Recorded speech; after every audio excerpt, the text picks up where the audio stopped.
നമസ്കാരം.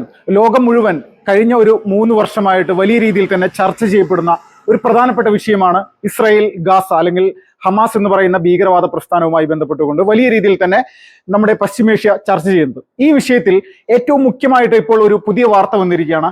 ഇസ്രായേൽ ഇപ്പോൾ ഖത്തറിനെ ആക്രമിച്ചിരിക്കുന്നു എന്നുള്ളൊരു വാർത്തയാണ്. ഖത്തറിനെ ആക്രമിച്ചു എന്ന് പറയുമ്പോൾ ഖത്തറിലാണ് ഹമാസ് എന്ന് പറയുന്ന ഭീകരവാദ സംഘടനയുടെ ലോകത്തിലെ ഏറ്റവും വലിയ പ്രധാനപ്പെട്ട കേന്ദ്രങ്ങളെല്ലാം തന്നെ സ്ഥിതി ചെയ്യുന്നത്. ഇതിൽ നമ്മൾ പരിശോധിച്ചു കഴിഞ്ഞാൽ ഇസ്രായേലിൽ 2023 ഒക്ടോബർ മാസം 7-ാം തീയതി നടന്ന വലിയ രീതിയിലുള്ള ഒരു ഭീകരാക്രമണം, കരമാർഗവും കടൽ മാർഗവും ആകാശമാർഗവും ഹമാസ് ഭീകരവാദികൾ ഏകദേശം 5000-ഓളം ഈ ഭീകരവാദ ഗ്രൂപ്പുകളിൽ അകപ്പെടുന്ന ആളുകൾ കൃത്യമായിട്ട് ഇസ്രായേലിന്റെ അതിർത്തി കടന്നുകൊണ്ട് അവിടുത്തെ സാധാരണക്കാരായിട്ടുള്ള പൗരന്മാരെ ഏകദേശം 1500-ന് മുകളിൽ ആളുകളെയാണ് അന്ന് കൊലപ്പെടുത്തിയത്. അതോടൊപ്പം തന്നെ 500-ന് മുകളിൽ ആൾക്കാരെ അവർ തട്ടിക്കൊണ്ടുപോയി പല രീതിയിൽ തന്നെ തടവിൽ പാർപ്പിക്കുന്ന ഒരു സാഹചര്യമുണ്ട്. അപ്പോൾ ഇതുമായി ബന്ധപ്പെട്ടുകൊണ്ട് ഖത്തർ എന്ന് പറയുന്ന രാജ്യത്ത് നിന്നുകൊണ്ട് തന്നെയായിരുന്നു അതിലെ ഈ പറയുന്ന ഹമാസ് ഭീകരവാദ തലവന്മാരുടെ കൃത്യമായിട്ടുള്ള ഓരോ നിരീക്ഷണവും ഈ ഭീകരവാദ ആക്രമണവുമായി ബന്ധപ്പെട്ടുകൊണ്ട് അല്ലെങ്കിൽ ഈ ഖത്തർ എന്ന് പറയുന്ന രാജ്യത്ത് നിന്നുകൊണ്ട് മാത്രമായിരുന്നു എന്നുള്ളത് ആ സമയത്ത് തന്നെ ഇസ്രായേൽ പുറത്തുവിട്ടതായിരുന്നു. ഇസ്രായേൽ എന്ന് പറയുന്ന രാജ്യത്തെ സംബന്ധിച്ച് അവരുടെ ഓരോ പൗരനും അവർ കൃത്യമായിട്ട് വലിയ രീതിയിലുള്ള ഒരു വില തന്നെ നൽകുന്നുണ്ട്. അപ്പോൾ ഇത് പല ഘട്ടങ്ങളിലായിട്ട് നമ്മൾ കഴിഞ്ഞ ഒരു കുറച്ച് മാസങ്ങൾക്ക് മുന്നേ തന്നെ ഇറാനുമായി ബന്ധപ്പെട്ടുള്ളൊരു യുദ്ധം കണ്ടിരുന്നു. അപ്പോൾ ഇറാന്റെ സാമ്പത്തികവും അതോടൊപ്പം തന്നെ ഖത്തറിന്റെ സാമ്പത്തികവും വലിയ രീതിയിൽ തന്നെ ഈജിപ്ത് പോലെയുള്ള പല രാജ്യങ്ങളുടെയും പല രഹസ്യമായിട്ടുള്ള സഹായവും ഹമാസ് എന്ന് പറയുന്ന ഭീകരവാദ സംഘടനക്കുണ്ട്. നമ്മുടെ കേരളത്തിൽ പോലും ഇരുന്നുകൊണ്ട് ഹമാസ് എന്ന് പറയുന്ന ഒരു ഭീകരവാദ പ്രസ്ഥാനത്തിനെ പരസ്യമായിട്ട് പിന്തുണക്കുന്ന ഒരുപാട് ആളുകളുണ്ട്. ഇവിടുത്തെ പ്രതിപക്ഷ പാർട്ടികളായിട്ടുള്ള UDF പോലും അല്ലെങ്കിൽ മുസ്ലിം ലീഗ് പോലും കൃത്യമായിട്ട് ഈ ഹമാസിനെ പിന്തുണച്ചുകൊണ്ട് അവർക്ക് അനുകൂലമായിട്ടുള്ള പല യോഗങ്ങളും അല്ലെങ്കിൽ പല രീതിയിലുള്ള പരിപാടികളും സംഘടിപ്പിക്കുന്നത് നമ്മളെല്ലാവരും കണ്ടിട്ടുള്ളതാണ്. അപ്പോൾ ഈ സമയത്ത് പ്രത്യേകിച്ച് ഗൾഫ് രാജ്യങ്ങൾ, നമ്മൾ ഇന്ത്യക്കാരടക്കം അല്ലെങ്കിൽ മലയാളികളടക്കം ഒരുപാട് ആളുകൾ, ലക്ഷക്കണക്കിന് ആളുകളുള്ള ഈ പറയുന്ന ഖത്തർ പോലെയുള്ള ഒരു രാജ്യത്ത് പോലും കടന്നു കയറിക്കൊണ്ട് ഇസ്രായേൽ ഇവരുടെ ഭീകരവാദ കേന്ദ്രങ്ങൾ കൃത്യമായിട്ട് ആക്രമിക്കുന്നു എന്ന് പറയുന്ന സമയത്ത് തന്നെ നമ്മൾ മനസ്സിലാക്കുക എത്രത്തോളം വലിയ രീതിയിൽ തന്നെയുള്ള ഒരു വിഷയം അല്ലെങ്കിൽ ഇസ്രായേൽ എന്ന് പറയുന്ന രാജ്യം ഈ പറയുന്ന രാജ്യത്ത് ഇരുന്നു കൊണ്ട് ഈ ഭീകരവാദികൾ നടത്തിയ പ്രശ്നത്തിൽ നിന്ന് അവർ അനുഭവിച്ചിരിക്കുന്നു എന്നുള്ളത് നമ്മൾക്ക് കൃത്യമായിട്ട് മനസ്സിലാക്കാൻ സാധിക്കും.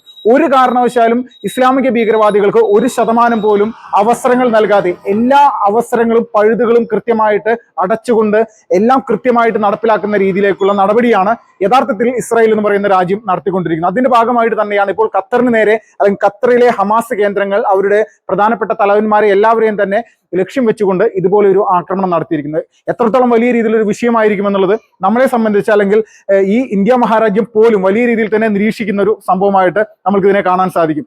ഏറ്റവും കൂടുതൽ ഏകദേശം 1500-ന് മുകളിൽ ആളുകളെ ഒരേ സമയം അല്ലെങ്കിൽ ഒരു ദിവസം തന്നെ ആക്രമിച്ച് കൊലപ്പെടുന്ന തരത്തിലേക്കുള്ള നിലപാടുകൾ കൃത്യമായിട്ട് ഹമാസ് എടുക്കുന്ന സമയത്ത് ആ ദിവസം മുതൽക്കേ തന്നെ വലിയ രീതിയിലുള്ള ഒരു ആക്രമണം ഗാസയിൽ ഉടനീളം ഇസ്രായേൽ നടത്തിക്കൊണ്ടിരിക്കുകയാണ്. അവരുടെ ഒരു പൗരന് കൊടുത്തിരിക്കുന്ന ആ ഒരു വില തന്നെയാണ് ഈ കഴിഞ്ഞ ദിവസങ്ങളിലടക്കം ഗാസ നഗരത്തിൽ വലിയ രീതിയിലുള്ള ഒരു ആക്രമണത്തിന് ഇസ്രായേൽ മുതിർന്നിരിക്കുന്നു. അപ്പോൾ ഇത് ഇപ്പോൾ ഹമാസിന്റെ ഭീകരവാദ താവളങ്ങൾ അല്ലെങ്കിൽ ഹമാസിന്റെ നേതാക്കന്മാർ എവിടെയെല്ലാം ഒളിച്ചിരിക്കുന്നുണ്ടോ അവിടെ പൂർണ്ണമായിട്ടും അവിടെ ചെന്നുകൊണ്ട് അത് കൃത്യമായിട്ട് ഹമാസിന്റെ എല്ലാ തലവന്മാരെയും ഇല്ലാതെ ആക്കുക എന്നുള്ള ലക്ഷ്യത്തോടു കൂടി തന്നെയാണ് കൃത്യമായിട്ട് ഇതുപോലെയുള്ള ആക്രമണങ്ങൾ ഇപ്പോൾ ഇസ്രായേൽ നടത്തുന്നത്. അപ്പോൾ ഇതിൽ കേരളത്തിലുള്ള പല ആളുകൾക്കും വലിയ രീതിയിലുള്ള വിഷമം ഉണ്ടാവും, നമ്മൾക്കറിയാം. കാരണം ഹമാസിന്റെ നേതാവിനെ പോലും വിളിച്ചിരുത്തിക്കൊണ്ട് ജമാഅത്ത് ഇസ്ലാമിയുടെ അടക്കമുള്ള പ്രധാനപ്പെട്ട നേതാക്കന്മാർ നടത്തിയിട്ടുള്ള ഒരു വീഡിയോ കോൺഫറൻസ് മീറ്റിംഗ് എല്ലാം നമ്മൾ കണ്ടതാണ്. അപ്പോൾ കേരളത്തിലെ മാധ്യമങ്ങൾക്കും അല്ലെങ്കിൽ ഇസ്രായേൽ വിരുദ്ധ മാധ്യമങ്ങൾക്ക് വരുന്ന ദിവസങ്ങളിൽ വലിയ രീതിയിലുള്ള വാർത്തകൾ തന്നെയായിരിക്കും. അപ്പോൾ നമ്മൾ എല്ലാവരും മനസ്സിലാക്കുക, കഴിഞ്ഞ കുറേ നാളുകളായിട്ട് ഹമാസും അല്ലെങ്കിൽ ഇസ്രായേൽ പരസ്പരം നടക്കുന്ന വലിയ രീതിയിലുള്ള ഒരു യുദ്ധം അല്ലെങ്കിൽ വലിയ രീതിയിലുള്ള സംഘർഷം ഇതിപ്പോ ഒരു ഏകപക്ഷീയമായിട്ടുള്ള യുദ്ധത്തിലേക്ക് കാര്യങ്ങൾ മാറിയിരിക്കുന്നു. ആദ്യം ഹമാസ് ഇസ്രായേലിനെ ആക്രമിക്കുന്ന സമയം മുതൽക്ക് അതിനുശേഷം പൂർണ്ണമായിട്ടും ആ ഒരു സംഘർഷത്തിൽ മുൻപന്തിയിൽ നിൽക്കുന്നത് ഇപ്പോൾ ഇസ്രായേൽ തന്നെയാണ്. കാരണം ഗാസ എന്ന് പറയുന്ന ആ ഒരു നഗരം അല്ലെങ്കിൽ ഗാസ എന്ന് പറയുന്ന ആ ഒരു ഭൂപ്രദേശം പൂർണ്ണമായിട്ടും ഇസ്രായേൽ പിടിച്ചെടുക്കുന്നതിന്റെ ഏറ്റവും വലിയ രീതിയിലുള്ള ഒരു വശങ്ങൾ തന്നെയാണ് ഇപ്പോൾ കാണുന്നത്. കാരണം അവർക്ക് വേണ്ടി ഏതെല്ലാം രാജ്യങ്ങളിൽ നിന്നുകൊണ്ട് ഭീകരവാദ തലവന്മാരുടെ ഏതെല്ലാം തരത്തിലുള്ള പദ്ധതികൾ നടപ്പിലാക്കാൻ ശ്രമിച്ചാലും അതിനെല്ലാം കൃത്യമായിട്ട് അവിടെ ചെന്നുകൊണ്ട് തന്നെ ഇല്ലായ്മ ചെയ്യുക എന്നുള്ള നയത്തിലേക്ക് അവർ മാറിയിരിക്കുന്നു. അപ്പോൾ ഇതിൽ കേരളത്തിലടക്കമുള്ള പല ആളുകളും ഇപ്പോൾ ഫേസ്ബുക്കിലും മറ്റ് സോഷ്യൽ മീഡിയ പ്ലാറ്റ്ഫോമുകളിൽ നിന്നുകൊണ്ട് വലിയ രീതിയിലുള്ള വാർത്തകൾ പുറത്തുവിടുന്നുണ്ട്. ഇസ്രായേൽ ചെയ്തിരിക്കുന്ന പ്രവൃത്തി ഒരിക്കലും അംഗീകരിക്കാൻ സാധിക്കില്ല, ഇങ്ങനെയുള്ള കാര്യങ്ങൾ പറഞ്ഞുകൊണ്ടാണ് അവർ നിരന്തരമായിട്ട് ഇപ്പോൾ പോസ്റ്റുകൾ ഇട്ടുകൊണ്ടിരിക്കുന്നത്. പ്രത്യേകിച്ച് നമ്മൾക്കറിയാം ഇവിടെയുള്ള ഇസ്ലാമിക മതമൗലികവാദികൾക്ക് അനുകൂലമായിട്ട് നിലകൊണ്ടുകൊണ്ട് സംസാരിക്കുന്ന ആളുകൾ എല്ലാവരും തന്നെ ഈ വിഷയത്തിൽ വലിയ രീതിയിൽ വിഷമം അനുഭവിച്ചുകൊണ്ട് ഇപ്പോൾ പ്രതികരിക്കുകയാണ്. അപ്പോൾ ഏത് രീതിയിലുള്ള പ്രതികരണങ്ങൾ എവിടെയൊന്ന് വന്നു നിന്നാലും നമ്മൾക്കറിയാം അമേരിക്കയുടെ അടക്കം വലിയ രീതിയിലുള്ള സൈനികർ ഉൾപ്പെടെ വലിയ രീതിയിലുള്ള സംവിധാനങ്ങളുള്ള ഒരു രാജ്യമാണ് ഈ ഖത്തറിന്റെ അടക്കം അല്ലെങ്കിൽ ഗൾഫ് രാജ്യങ്ങളുടെ വലിയ രീതിയിലൊരു സുരക്ഷിതത്വം പല ഘട്ടങ്ങളിലായിട്ടും അമേരിക്ക അതിലും വലിയ പ്രാധാന്യം നൽകുന്നുണ്ട്. ഇപ്പോൾ ഇറാനുമായിട്ടുള്ള യുദ്ധം ഇസ്രായേൽ നടത്തിയ സമയത്ത് ഇറാന്റെ പ്രധാനപ്പെട്ട ആണവ കേന്ദ്രങ്ങളടക്കം അമേരിക്ക ആക്രമിക്കുന്ന സമയത്ത് ഇറാൻ ഖത്തറിലെ അമേരിക്കയുടെ വലിയ സൈനിക താവളത്തിലേക്കായിരുന്നു ആക്രമണം നടത്തിയത്. അപ്പോൾ ഈ സാഹചര്യമാണ് ഇന്നിപ്പോൾ ഗൾഫ് രാജ്യങ്ങൾ അനുഭവിക്കുന്നത്. കാരണം ഒരേ സമയം ഭീകരവാദികൾക്കും സുരക്ഷിതമായിട്ട് താമസിക്കാൻ പറ്റുന്ന, അവർക്ക് വലിയ രീതിയിലുള്ള ആക്രമണ പദ്ധതികൾ നടപ്പിലാക്കാൻ സാധിക്കുന്ന തരത്തിലേക്കുള്ള ഒരുപാട് കാര്യങ്ങൾ ഈ പറയുന്ന ഗൾഫ് രാജ്യങ്ങളിലും നടക്കുന്നുണ്ട് എന്നുള്ളതിന്റെ ഉദാഹരണമാണ് ഖത്തർ എന്ന് പറയുന്ന രാജ്യം ഭീകരവാദികൾക്ക് സാമ്പത്തികവും ആയുധവുമെല്ലാം നൽകുക. അപ്പോൾ ഇത് പൂർണ്ണമായിട്ടും ഒരു നമ്മുടെ ലോകത്ത് ഭീകരവാദം തുടച്ചു നീക്കുക എന്നുള്ള ലക്ഷ്യത്തോട് കൂടി മനസ്സുള്ള നിലകൊള്ളുന്ന ഏതൊരു വ്യക്തിക്കും സ്വാഗതം ചെയ്യാൻ പറ്റുന്ന കാര്യം തന്നെയാണ്. കാരണം 2023 ഒക്ടോബർ മാസം 7-ാം തീയതി ഇസ്രായേലിലേക്ക് നടത്തിയിട്ടുള്ള ആ ഒരു വലിയ ഭീകരാക്രമണത്തിന്റെ പ്രധാനപ്പെട്ട ബുദ്ധികേന്ദ്രം ഈ പറയുന്ന ഖത്തർ എന്ന് പറയുന്ന രാജ്യത്ത് നിന്നുകൊണ്ട് ചെയ്ത ഈ ഭീകരവാദികൾ തന്നെയായിരുന്നു, അല്ലെങ്കിൽ ഈ ഭീകരവാദ നേതാക്കന്മാർ തന്നെയായിരുന്നു. ഇപ്പൊ നമ്മൾക്കറിയാം ഹമാസിന്റെ ഏറ്റവും പ്രധാനപ്പെട്ട നേതാവായിട്ടുള്ള യഹിയ സിൻവർ ഒരുപാട് വർഷങ്ങളോളം തന്നെ ഈ പറയുന്ന ഖത്തറിൽ താമസിച്ചുകൊണ്ട് തന്നെ ഈ പറയുന്ന ഹമാസിന് വേണ്ടിയുള്ള സാമ്പത്തികം സ്വരൂപിക്കുന്നതിൽ വലിയ ശ്രദ്ധ കൊടുത്തിട്ടുള്ള ഒരു നേതാവ് തന്നെയാണ്. അപ്പോൾ ഇതേ സമാനമായിട്ടുള്ള സാഹചര്യം ലോകത്ത് ഇനി എവിടെയുണ്ടെങ്കിലും അവിടെ കയറി ആക്രമിക്കുക എന്നുള്ള ലക്ഷ്യം തന്നെയാണ് ഇസ്രായേലിനുള്ളത് എന്നുള്ളത് തർക്കമില്ല. ഇപ്പൊ നമ്മൾക്കറിയാം പെഹൽഗാം ആക്രമണം, ജമ്മു കാശ്മീരിൽ പെഹൽഗാം ആക്രമണത്തിന് തൊട്ടു മുന്നോടിയായിട്ട് ഭീകരവാദികൾ ലഷ്കർ ഇ തോയ്ബയും ജെയ്ഷെ മുഹമ്മദും ഹമാസും സംയുക്തമായിട്ട് ഇന്ത്യ പാകിസ്ഥാൻ ബോർഡറിൽ വലിയ രീതിയിലൊരു സമ്മേളനം നടത്തുന്ന ഒരു സാഹചര്യം ഉണ്ടായി എന്നുള്ള റിപ്പോർട്ടുകൾ പുറത്തു വന്നു. അപ്പൊ എന്താണ് ഈ സമ്മേളനങ്ങൾ?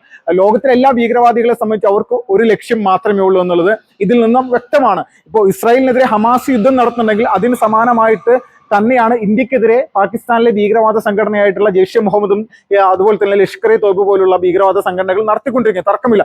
ഇത് തന്നെയാണ് കേരളത്തിൽ നിന്നുകൊണ്ട് ഇന്ത്യ മഹാരാജ്യത്ത് മുഴുവൻ പ്രചരിപ്പിക്കാൻ ശ്രമിച്ചിട്ടുള്ള അല്ലെങ്കിൽ പ്രചരിപ്പിച്ചിട്ടുള്ള PFI പോലെയുള്ള ഒരു ഭീകരവാദ സംഘടന നമ്മുടെ ഈ കൊച്ചു കേരളത്തിൽ നടത്തിയിട്ടുള്ള. അവരുടെ ഏകദേശം 1000-ഓളം പ്രധാനപ്പെട്ട പ്രവർത്തകർ ഇന്ന് ജയിലിലാണ്. നമ്മൾക്കറിയാം കേരളത്തിലാണ് ഇതിന്റെ ദേശീയ നേതാക്കന്മാർ ഭൂരിഭാഗവും ഉണ്ടായിരുന്നത്. അപ്പോൾ ഇവരുടെ എല്ലാം പ്രവർത്തനങ്ങൾ നമ്മുടെ രാജ്യത്ത് ഭീകരവാദ പ്രവർത്തനങ്ങൾ കൃത്യമായിട്ട് വളർത്തുന്നു എന്നുള്ളതിൽ ഒരു തർക്കമില്ല. സാധാരണക്കാരായിട്ടുള്ള ആളുകൾ അനുഭവിക്കുന്ന വലിയ കെടുതി ഈ ഭീകരവാദ ആക്രമണങ്ങൾ കൊണ്ട് നമ്മൾ 2004 മുതൽ 2014 വരെയുള്ള സമയങ്ങളിൽ രാജ്യത്ത് ഇന്ത്യ മഹാരാജ്യത്തെ പ്രധാനപ്പെട്ട നഗരങ്ങൾ കേന്ദ്രീകരിച്ചുകൊണ്ട് നമ്മൾ കണ്ടിട്ടുള്ളത്. അത് മുംബൈ ആയിക്കോട്ടെ, ദില്ലി ആയിക്കോട്ടെ, അതോടൊപ്പം തന്നെ ബാംഗ്ലൂർ ആയിക്കോട്ടെ, ചെന്നൈ ആയിക്കോട്ടെ, ഇന്ത്യ മഹാരാജ്യത്തെ ഭൂരിഭാഗം നഗരങ്ങളും ആക്രമിക്കുക എന്നുള്ള കൃത്യമായിട്ടുള്ള നടപടി അത് ഭീകരവാദികൾ നടത്തിയിട്ടുണ്ട്. ആ സമയത്ത് പോലും നിശബ്ദത പാലിച്ചിട്ടുള്ള ആളുകളാണ് ഇന്ന് നമ്മുടെ രാജ്യത്തെ പ്രതിപക്ഷ പാർട്ടിയായിട്ട് ഇരിക്കുന്നത്. അപ്പോൾ ഭീകരവാദികൾക്കെതിരെ ശക്തമായിട്ടുള്ള നിലപാടെടുക്കുന്ന ഏത് രാജ്യമാണെങ്കിലും ആ രാജ്യത്തെ പിന്തുണക്കുക എന്നുള്ളത് സാധാരണക്കാരനായിട്ടുള്ള ഒരു വ്യക്തിയുടെ അവകാശമാണ്. അപ്പൊ അതിലൊരു തർക്കമില്ല. ഇന്ത്യ മഹാരാജ്യം അല്ലെങ്കിൽ ഭാരത സർക്കാർ പൂർണ്ണമായിട്ടും ഇസ്രായേലിനൊപ്പമാണെന്നതിൽ തർക്കമില്ല.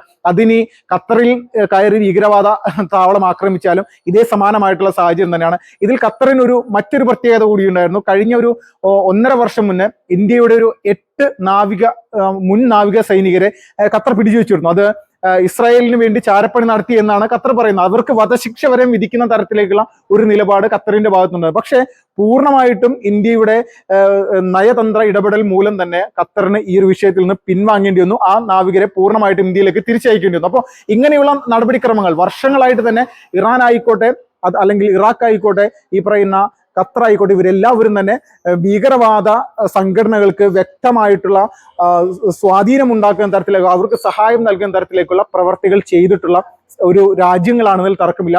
നമ്മുടെ സഹോദരങ്ങൾ ലക്ഷക്കണക്കിന് ആളുകൾ ഈ പറയുന്ന രാജ്യങ്ങളിൽ പല രീതിയിലുള്ള തൊഴിലുകൾ ചെയ്യുന്നുണ്ടാവും. പക്ഷെ ഈ രാജ്യത്തിന്റെ യഥാർത്ഥത്തിലുള്ള ഒരു മുഖം, അവർ ഭീകരവാദത്തെ പിന്തുണക്കുന്നു എന്നുള്ളതിൽ ഒരു സംശയവുമില്ല എന്നുള്ളത് നമുക്ക് വ്യക്തമായിട്ട് മനസ്സിലാക്കാൻ സാധിക്കുന്നതിന്റെ അടിസ്ഥാനം തന്നെയാണ് ഇപ്പോൾ ഇസ്രായേൽ ഖത്തറിലേക്ക് നടത്തിയിട്ടുള്ള ആക്രമണത്തിന്റെ അടിസ്ഥാനത്തിൽ ബോധ്യപ്പെടുന്നതിൽ തർക്കമില്ല. അപ്പോൾ ഇത് ലോകത്തിന് മുഴുവൻ തന്നെ വലിയ രീതിയിൽ ഒരു മാതൃകയായിട്ട് മാറുകയാണ്.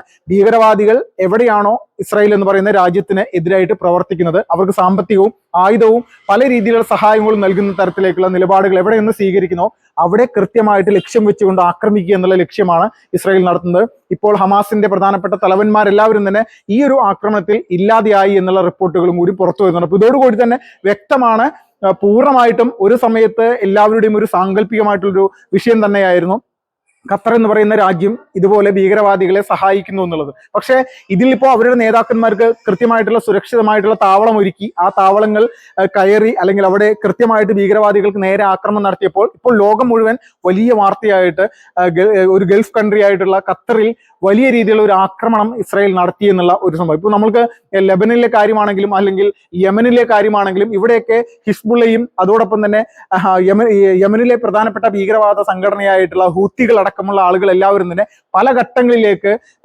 അവരുടേതായിട്ടുള്ള മിസൈൽ ശേഖരം കൃത്യമായിട്ട് ഇസ്രായേലിന് നേരെ മാറ്റിവെച്ചിട്ടുണ്ട്. അവർ പലപ്പോഴായിട്ട് അല്ലെങ്കിൽ ഇറാനുമായിട്ടും ഹമാസുമായിട്ടൊക്കെ യുദ്ധമുണ്ടാവുന്ന സാഹചര്യത്തിൽ ഇസ്രായേലിനെ ഇടയിൽ നിന്നുകൊണ്ട് ഇവരെല്ലാവരും ആക്രമിക്കുന്ന സാഹചര്യം ഉണ്ടായിട്ടുണ്ട്. അപ്പോൾ ഇതെല്ലാം വ്യക്തമായിട്ട് ഇസ്രായേൽ മനസ്സിലാക്കുന്നു. ഇസ്രായേലിന്റെ ചാരസംഘടനയായിട്ടുള്ള മൊസാദ് കൃത്യമായിട്ട് ഇത് നിരീക്ഷിച്ചുകൊണ്ട് ഇവരുടെ എല്ലാം ഭീകരവാദ തലവന്മാർ എവിടെയാണോ അല്ലെങ്കിൽ ഈ രാജ്യത്തിന്റെ പ്രധാനപ്പെട്ട തലവന്മാർ എവിടെയാണോ എന്നുള്ളത് മനസ്സിലാക്കിക്കൊണ്ട് തന്നെ അവർ ഇല്ലായ്മ ചെയ്യുക എന്നുള്ള ലക്ഷ്യം അവർ ഓരോ ഘട്ടങ്ങളിലും ഇപ്പോൾ നടത്തിക്കൊണ്ടിരിക്കുക. ഇതിന്റെ ഏറ്റവും അവസാനത്തെ ഒരു പുതിയ വാർത്തയാണ് ഖത്തർ എന്ന് പറയുന്ന രാജ്യത്തെ ഹമാസിന്റെ തലവന്മാരുടെ താവളത്തിന് നേരെ ഇസ്രായേലിന്റെ വലിയ രീതിയിലുള്ള ഒരു ആക്രമണം ഉണ്ടായിരിക്കുന്നു.